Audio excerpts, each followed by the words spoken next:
O primeiro material magnético descoberto na história da humanidade, ou os primeiros materiais magnéticos,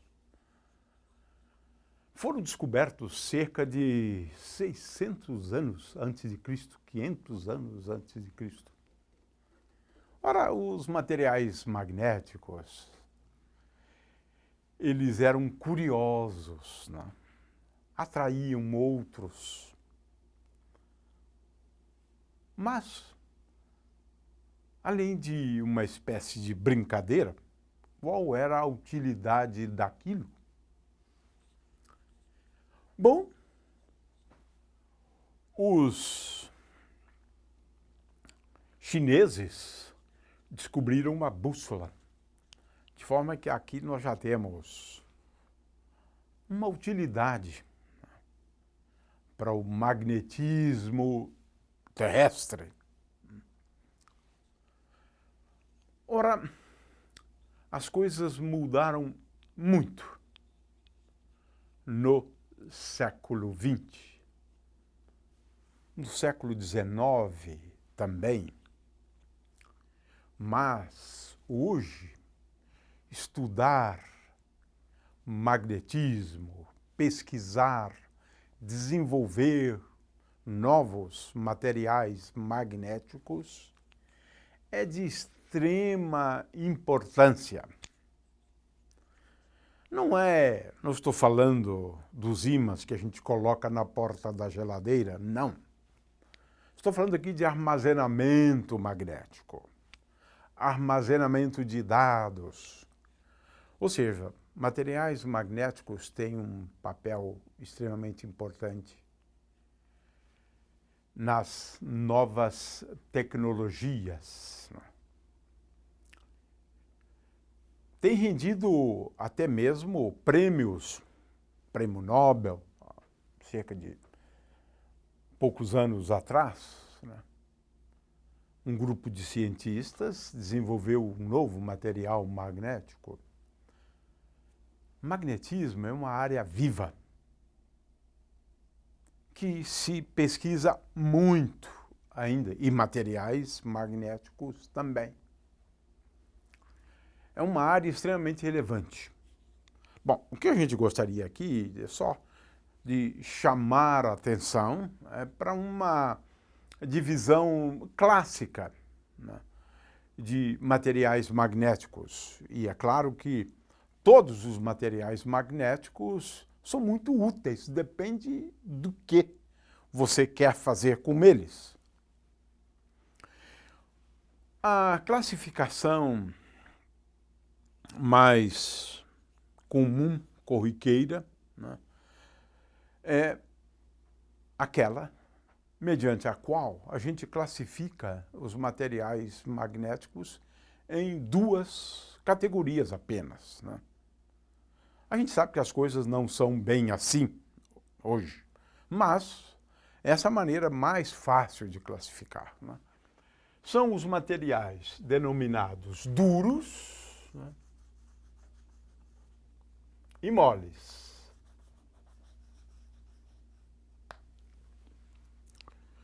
Ou ainda uma outra, mas eu vou falar de duros e moles, mas às vezes também se usa macios e doces, né?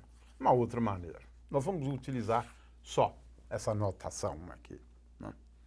Duros e moles. Qual é a característica de um material dito duro? Ora, eu tenho aqui duas curvas de esterese. Elas são diferentes. Vamos daqui a pouco chamar a atenção para a diferença entre elas, né? Mas essa aqui é uma curva de esterese típica de um material duro.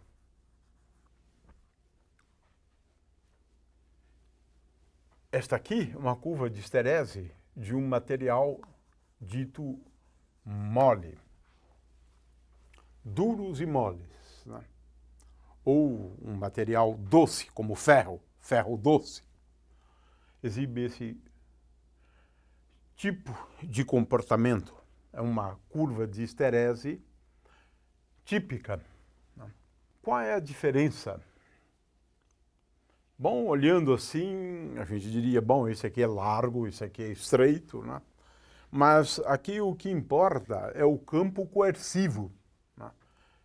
Esse aqui, o campo coercivo, é grande. Aqui é B contra H. B contra H. E aqui também, B contra H. Então, este campo aqui, esse valor de H, o campo coercivo, ele exibe, então, um grande campo coercivo, ou força coerciva, às vezes também, se usa.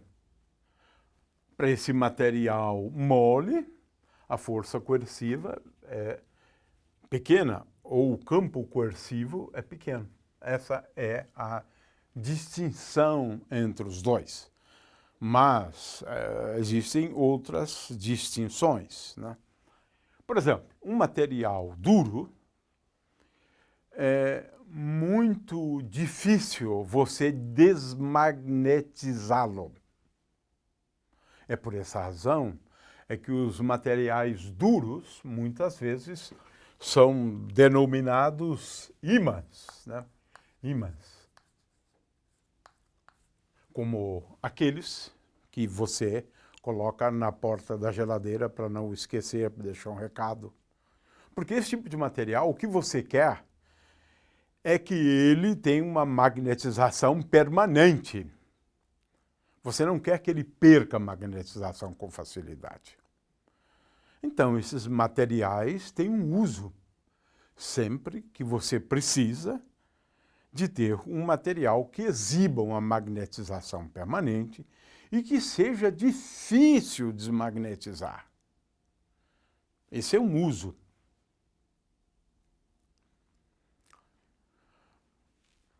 Material mole ou um material ferromagnético mole ou doce, ele tem essa característica, mas o que é mais importante é que é fácil para você desmagnetizá-lo, de forma que ele se torna um tanto quanto flexível para você magnetizá-lo numa direção, na outra direção. Então, materiais ferromagnéticos moles, eles são também úteis. O ferro doce, você usa os materiais moles, né, num transformador, por exemplo, num eletroímã. Então, materiais moles são muito úteis também. Depende do que você está pretendendo. E essa facilidade de desmagnetizar e de magnetizar a seu bel prazer e retirar a magnetização acaba sendo uma característica que pode ser apreciada. Ora, nem todos os materiais, por outro lado, podem ser encaixados como sendo duros e moles, né? Os materiais magnéticos utilizados para armazenamento magnético já são um pouco intermediários entre essas duas categorias, né? Mas o que eu gostaria de ressaltar, né, de chamar a atenção, é para o fato de que a distinção entre esses materiais, na realidade, ela está relacionada a um aspecto que nem sempre é fácil perceber, que é o tamanho dos domínios. Então, um material magnético duro, os domínios são grandes, ocupam volumes relativamente grandes do material. Os materiais magnéticos moles, né, os domínios são pequenos, diminutos. E é por isso que é fácil desmagnetizar. O fato é que aqui temos uma maneira de classificar materiais, mas uma classificação bastante simples.